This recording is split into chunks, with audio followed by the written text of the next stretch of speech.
আসসালামু আলাইকুম রহমতুল্লাহি ওবরকাতুহু। সম্মানিত দর্শক, গত কয়েকদিন ধরে উপর্যুপরি একের পর এক ভিডিও তৈরি করছি আওয়ামী লীগকে নিয়ে। কখনো আওয়ামী লীগকে নিয়ে, কখনো শেখ হাসিনাকে নিয়ে, কখনো আওয়ামী লীগের ফিরে আসা নিয়ে। আমার নিজের কাছে অনেক সময় প্রশ্ন করি যে আমি কেন এই কাজগুলো করছি। আমার এই ভিডিও দেখে যারা এই মুহূর্তে আওয়ামী লীগ করেন বা আওয়ামী লীগের যারা অ্যাক্টিভিস্ট রয়েছেন তারা অনেকে হুমড়ি খেয়ে পড়েন, অনেকে প্রশংসা করেন। আবার যেহেতু আমি এখনো পর্যন্ত বিএনপির সঙ্গে আছি এবং বিএনপির বিরুদ্ধে এখনো পর্যন্ত কোনো শব্দ করছি না, এরকম কিছু বলছি না। ফলে বিএনপির যারা অ্যাক্টিভিস্ট রয়েছেন দে আর কনফিউজড যে আমি আসলে কি করতে চাচ্ছি, কেন আওয়ামী লীগের কথা আমি বলি। তারা মানে না পারছে হজম করছে, করতে না পারছে বলতে। অন্যদিকে জামাতের যারা অ্যাক্টিভিস্ট রয়েছেন তাদের একটা বিরাট অংশ আমার প্রতি সহানুভূতিশীল এই কারণে যে তাদের সে সুদীর্ঘ দুঃসময় ২০১০ থেকে একেবারে সেই ২০২৪-এর আগস্ট, সেপ্টেম্বর, অক্টোবর পর্যন্ত আমি প্রাণান্ত চেষ্টা করেছি জামাতকে আপহোল্ড করার জন্য। তো সেক্ষেত্রে জামাতের যারা লোকজন এখন তারা অনেকেই খুব অধৈর্য হয়ে পড়েছেন যে আমি এই মুখ দিয়ে কেন আওয়ামী লীগের প্রশংসা করছি এটা নিয়ে। তো এই বিষয়গুলি নাকি সংক্ষেপে কিছু বলা দরকার কি দরকার না, এটি নিয়ে আমার আসলে কখনো ভাবনায় আসেনি।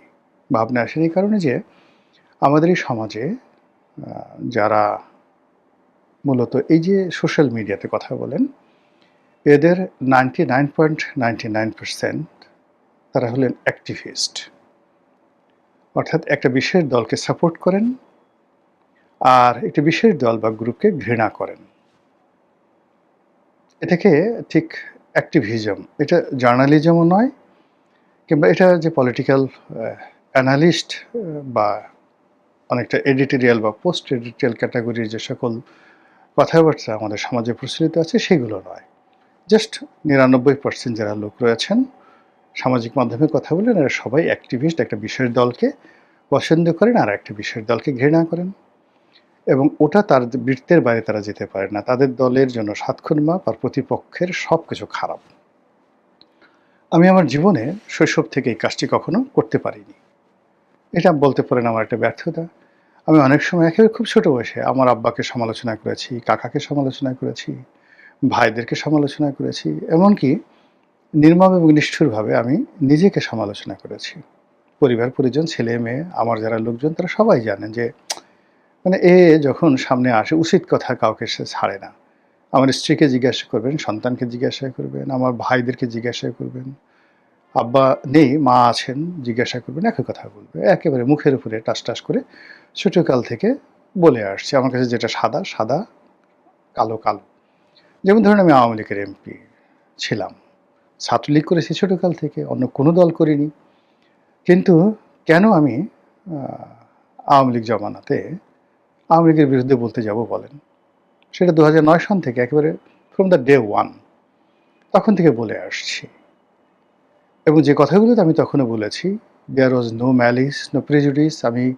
আমার কোনো মানে আওয়ামী লীগের কোনো নেতা কর্মী ইনক্লুডিং মাননীয় সাবেক প্রধানমন্ত্রী তিনিও বলতে পারবেন না যে এই ছেলেটি বা এই তার দলের কর্মীটি কখনো তার সামনে গিয়েছেন, কোনো মন্ত্রীর কাছে গিয়েছেন, একটা সুপারিশ নিয়ে, ফাইল নিয়ে, কাজ নিয়ে, যেটি দল দেয়নি, রাগ করেছে বা কোনো কিছু দল ছেলেটি চেয়েছে দেওয়া হয়নি, এই কারণে অভিমান হয়ে সেই কথাগুলো বলেছে।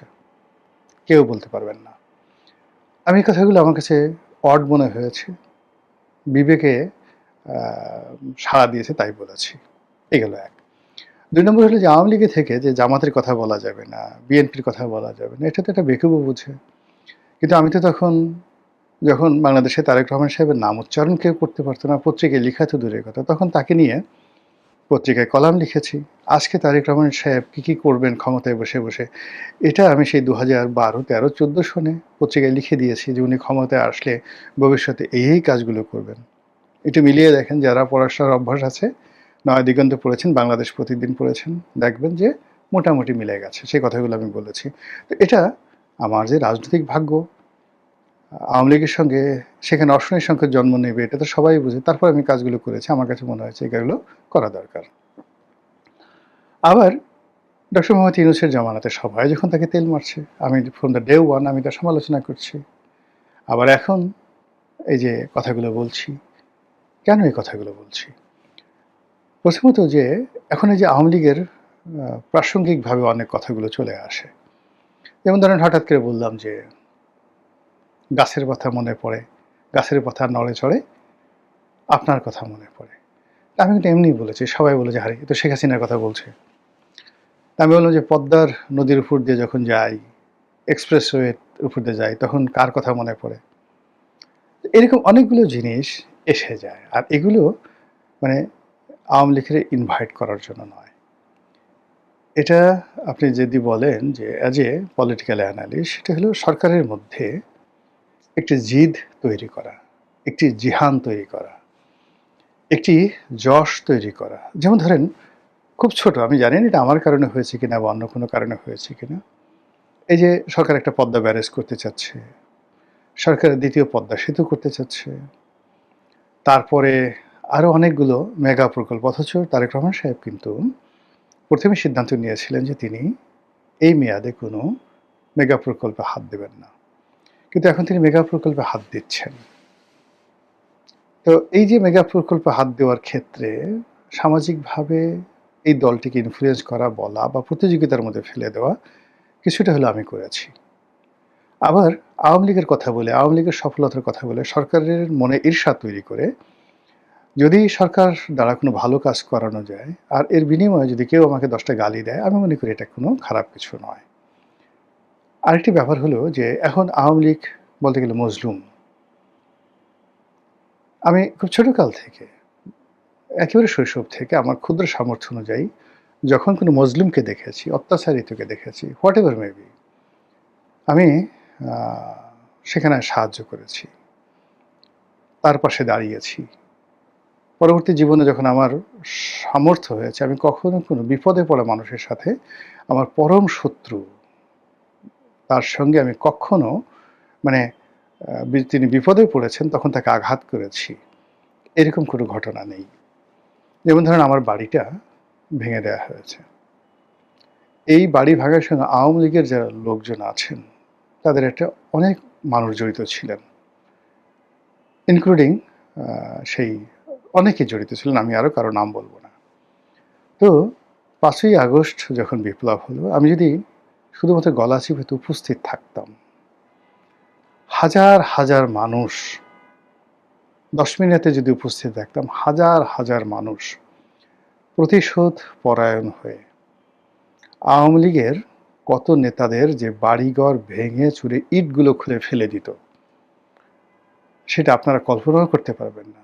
যারা এই যে আমি তো এগুলো ভিডিও লাইভে বলছি, যারা গলা চিপাতে আমাকে ভালোবাসেন, 10 মিনিটে আমাকে ভালোবাসেন, এমনকি পটুয়াখালী শহরে আমাকে ভালোবাসেন, তারা জানেন যে এই কথার সত্যতা কতটুকু আছে। কিন্তু আমি কখনো যাইনি, বরং সবাইকে ধৈর্য ধারণ করার কথা বলেছি। এবং আমার বিশ্বাস যে বাংলাদেশে যে সকল এলাকাতে সবচেয়ে কম ক্ষয়ক্ষতি হয়েছে সেটা গলাচিপা এবং 10 মিনিটে রাজনৈতিক সহিংসতা আওয়ামী লীগের পতনের পরে সবচেয়ে কম হয়েছে, মামলা মোকদ্দমা সবচেয়ে কম হয়েছে। তো এখানে ধরেন অন্যান্য যারা ছিলেন, কিন্তু পলিটিক্যালি তো সবচেয়ে, আমি যেহেতু বিএনপির পক্ষে সর্বশেষ ইলেকশন করেছি, বিএনপি যারা শক্তিশালী বা যারা মাসেল ম্যান তারা সবাই আমার পরিবারের লোকজন, আমার আত্মীয় স্বজন টিল নাও এখন পর্যন্ত। তো কাজেই আবার আওয়ামী লীগ থেকে এসছি, আওয়ামী লীগের যে বিক্ষুব্ধ গ্রুপটি রয়েছে তারাও সবাই আমার দল করে, আমার পক্ষে আছে। তো কাজে এই সমস্ত কিছু দিয়ে ওখানে যে শক্তিমত্তা প্রদর্শন করা গত 2 বছরে, সেটা আমার পক্ষে যতটা সম্ভব এটা অন্য কোনো রাজনৈতিক যারা প্রতিপক্ষ তাদের পক্ষে একেবারে অসম্ভব ছিল। কিন্তু সেই কাজটি আমি কখনো করিনি। আমার কাছে মনে হয়েছে যে আওয়ামী লীগের যখন ক্ষমতা ছিল তখন আমি যেটা করতে পারিনি, এখন আওয়ামী লীগের ক্ষমতা নেই, মৃত একটা লাশ, আমি তাকে গিয়ে লাথি মারছি, তাকে আমি আঘাত করছি, এর চেয়ে কাপুরুষতা আর নেই। ঠিক এরকমভাবেই আমি আমার মানে জীবন পরিচালনা করি। তো সেই দিক থেকে এই যে আওয়ামী লীগকে নিয়ে এখন যে সকল কথাবার্তা বলছি, সে সকল কথাবার্তা বলতে গিয়ে আমার কাছে মনে হচ্ছে যে এই কথাগুলো কেন বলছি, এগুলো একটু মানুষকে বলা দরকার। দ্বিতীয়ত হলো যে আ আমরা যারা ধরুন পলিটিক্যাল অ্যানালিস্ট হিসেবে নিজেদেরকে পরিচয় দেই,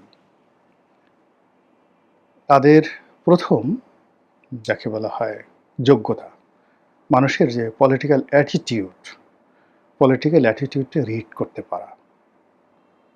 তো সেই দিক থেকে আপনি দেখুন এই যে এখন আমি যদি তারেক রহমান সাহেবকে নিয়ে প্রশংসা করে একটা ভিডিও করি, জামাতের আমিরকে নিয়ে একটা ভিডিও প্রশংসা করি, এটা জনমানসে কোনো প্রভাব ফেলবে না। মানুষের মনোমস্তিষ্কে যে এখন একটা ভ্যাকুয়াম তৈরি হয়েছে, সেই ভ্যাকুয়ামের জায়গাটা দিয়ে আওয়ামী লীগ ঢুকে গেছে। এটা আপনাকে বুঝতে হবে। আর এই যে আওয়ামী লীগ যেখানে ঢুকে গেছে বা যেখানে শেখ হাসিনাকে নিয়ে অনিবার্যভাবে মানুষের মধ্যে আগ্রহ দেখা দিয়েছে। শেখ হাসিনা আসবেন, শেখ হাসিনা আসতে চাচ্ছেন। এটা শুধু আমি নয়, আপনি চিন্তা করেন সমস্ত মেইন স্ট্রিমের পত্রিকাগুলো, ইভেন প্রো বিএনপির একেবারে ডাইরেক্ট যাদের সঙ্গে তারেক রহমান সাহেবের সঙ্গে এই মুহূর্তে সবচেয়ে মহরম সম্পর্ক, তারাও এখন এই শেখ হাসিনার ভ্যানিটি ব্যাগে তিনি তার যে পদত্যাগপত্র এটি নিয়ে গেছেন। মতিউর রহমান চৌধুরীর মতো মানুষ এই কথাগুলো বলতে বাধ্য হচ্ছেন। এর কারণ হলো যে জনগণের যে পলিটিক্যাল মাইন্ড সেটআপ, তারপর পলিটিক্যাল যে থিংকিংয়ের যে জায়গাটাতে যে শূন্যতা তৈরি হয়েছে এবং মানুষের যে পলিটিক্যাল আশা এবং আকাঙ্ক্ষা, মানুষ যেভাবে পলিটিক্সটাকে দেখতে চায়, প্রচণ্ড প্রতিযোগিতা, ঠিক সেই জায়গাটাতে যদি সাংবাদিক, রাজনীতিবিদ, পলিটিক্যাল বিশ্লেষক, এমনকি যারা সমাজ চিন্তা করেছেন, তারা এই জায়গাটা যদি অনুধাবন করতে না পারেন, ওই সমাজ, ওই রাষ্ট্র, ওই পরিবার ভেঙে পড়বে। যেমন ধরেন একটা বাসায় বা বাড়ি আপনি তৈরি করলেন, আ খুব গুরুত্বপূর্ণ ধরেন ৫ টি পিলার আছে। তো ৩ টি পিলার, গুরুত্বপূর্ণ ৩ টি পিলার নষ্ট হয়ে গেছে। ঘুণে খেয়ে ফেলছে, একেবারে নাই। ওই ঘরটা থাকবে না। তদ্রূপ আমাদের এই যে সোসাইটিটা, একটা পলিটিক্যাল বিশ্বাসের উপরে, একটা উইল ফোর্সের উপরে এই সোসাইটিটা টিকে আছে। তো সেখানে আওয়ামী লীগের যে উপস্থিতিটি রয়েছে বা আওয়ামী লীগ সম্পর্কে যে মানুষের যে ভ্যাকুমটা রয়েছে, মানুষের যে চিন্তা চেতনা রয়েছে, এটা নিয়ে আপনাকে কল্পনা করতে হবে। এই অভাবটা বুঝতে হবে। আর এই অভাবটার কারণে কি হচ্ছে, আওয়ামী লীগ নিয়ে যে কোনো কথা বললেই মানুষ সঙ্গে সঙ্গে সেটা লুফে নিচ্ছে with great regards and attention. ফলে শেখ হাসিনা কী করছেন? আওয়ামী লীগের কমিটি কীভাবে গঠিত হচ্ছে? এই বিষয়গুলো নিয়ে যখন আমরা আলোচনা করি এবং এই আলোচনাটা প্রায়ই আমাদের কল্পনাপ্রসূত হয়। মানে আমি যা চিন্তা করছি, ধরেন এই যে রবীন্দ্রনাথ একটা চিন্তা করছে, একজন দার্শনিক একটা চিন্তা করেছেন, ইমানুয়েল কান্ট একটা চিন্তা করেছেন। জাস্ট এটা কিন্তু তার কল্পনাপ্রসূত। কিন্তু আমরা শত শত বছর পরে সেই জিনিসগুলোকে আবার বিশ্লেষণ করে বলছি যে, না, হি ওয়াজ রাইট, এইভাবে আসলে চিন্তা হওয়া উচিত।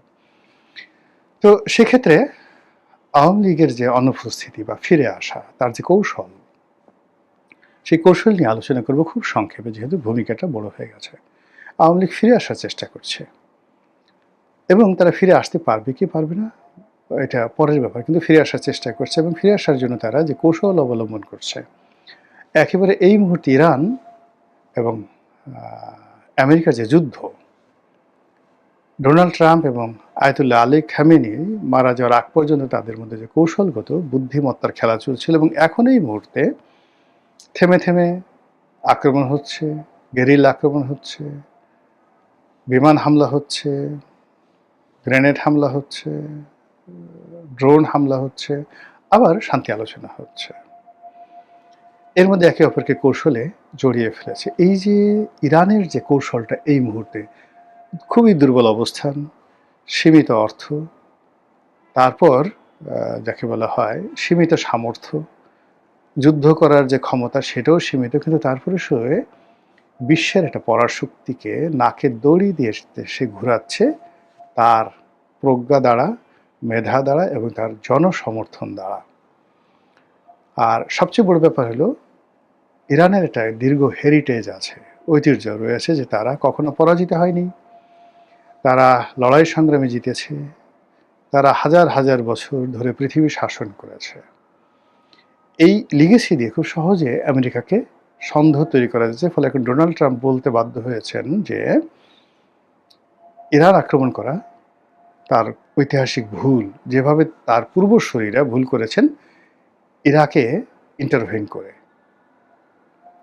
একইভাবে এই যে এখন আওয়ামী লীগ নিয়ে যে সিদ্ধান্ত ডক্টর মোহাম্মদ ইউনূস নিয়েছেন, তিনি আফসোস করছেন।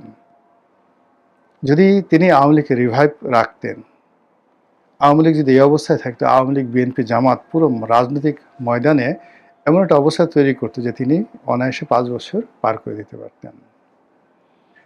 দ্বিতীয়ত, এই যে এই সরকার এসে আবার আওয়ামী লীগকে নিষিদ্ধ করে যে একটা খারাপ দৃষ্টান্ত স্থাপন করেছেন, এটা বিএনপির যে পুরো রাজনৈতিক ভবিষ্যৎ, সেই ভবিষ্যৎটিকে রীতিমতো হুমকির মুখে ফিরে দিয়েছে। আর আওয়ামী লীগের বাংলাদেশে ফিরে আসাটা রীতিমতো অনিবার্য, অত্যন্ত গুরুত্বপূর্ণ, ইম্পর্টেন্টলি অনিবার্য করে ফেলেছে।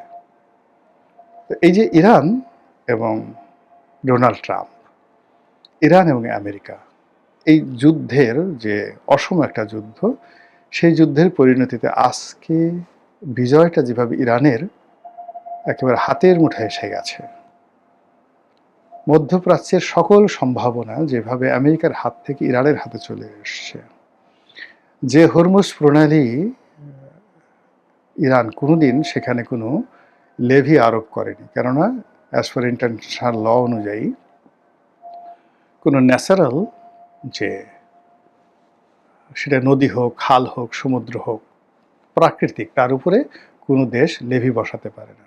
কিন্তু যেটা তারা নিজেরা খনন করে, যেমন গ্র্যান্ড ক্যানাল, সুয়েজ ক্যানাল, তারপরে ধরুন অন্যান্য যে সকল প্রণালী রয়েছে, এগুলো মনুষ্য সৃষ্টি, কৃত্রিম, সেগুলোর উপরে তারা সেই লেভি ধারণ করতে পারে। তো হরমুজ প্রণালী একটা ন্যাচারাল, যাকে বলা হয় স্ট্রেইট প্রণালীকে ইংরেজিতে বলে স্ট্রেইট, ঠিক সেই ন্যাচারাল একটা জায়গা থেকে তারা এখন জাহাজ প্রতি একটা নির্দিষ্ট চাঁদা তারা আদায় করছে, এবং মধ্যপ্রাচ্যের রাষ্ট্রগুলো, কাতার থেকে শুরু করে অন্য সব রাষ্ট্রগুলো সেটা পে করছে। এবং এই যে তারা যে চাঁদা কালেকশন করছে, লেভি কালেকশন করছে, এর সঙ্গে তারা আবার ওমানকে, বিকজ ওমান সেই হরমুজ প্রণালীর উল্টো দিকের একটা অংশ মালিক ওমানকে তারা এর সঙ্গে অ্যাড করে নিয়েছে। আর ওমান অতিরিক্ত রেভিনিউ পেয়ে, ইরান এই অতিরিক্ত রেভিনিউ পেয়ে মুহূর্তের মধ্যে ফুলে ফেঁপে উঠেছে, এবং যুদ্ধের যত রকম তাদের ক্ষয়ক্ষতি হয়েছিল, সিভিল যে ক্ষয়ক্ষতিগুলো হয়েছিল সেগুলো সময় নেবে, কিন্তু মিলিটারি যে বেসগুলো রয়েছে তারা সেখানে যে ক্ষয়ক্ষতি প্রায় সবই তারা কাটিয়ে উঠেছে। একইভাবে আওয়ামী লীগের মধ্যে যে ফ্রাস্ট্রেশন ছিল, যে ভয় ছিল, আতঙ্ক ছিল, আগামী 20 বছর আওয়ামী লীগের সরেয়া কেউ উচ্চারণ করতে পারবে না, এই কথা তো আমরাই বলেছি। এখন আমরা সেই আওয়ামী লীগের ফিরে আসা নিয়ে, আমরা সেই আওয়ামী লীগের নেত্রীর ভ্যানিটি ব্যাগের মধ্যে তার পদত্যাগপত্র রয়েছে, সেই পদত্যাগপত্র পাওয়া যাচ্ছে না, সেটা দ্বারা ভবিষ্যতে প্রবলেম সৃষ্টি হবে, এই কথা এখন আবার আমরাই বলছি। কেন বলছি, কি কারণে বলছি, ওটা যদি সরকার বুঝতে পারে এবং সতর্ক হয়, তাহলে কিছুটা হলেও ক্ষয়ক্ষতি তাদের কম হবে। মহান আল্লাহ আমাদের সবাইকে হেদায়েত দান করুন এবং হেফাজত করুন। আসসালামু আলাইকুম ওয়া রাহমাতুল্লাহি ওয়া বারাকাতুহু।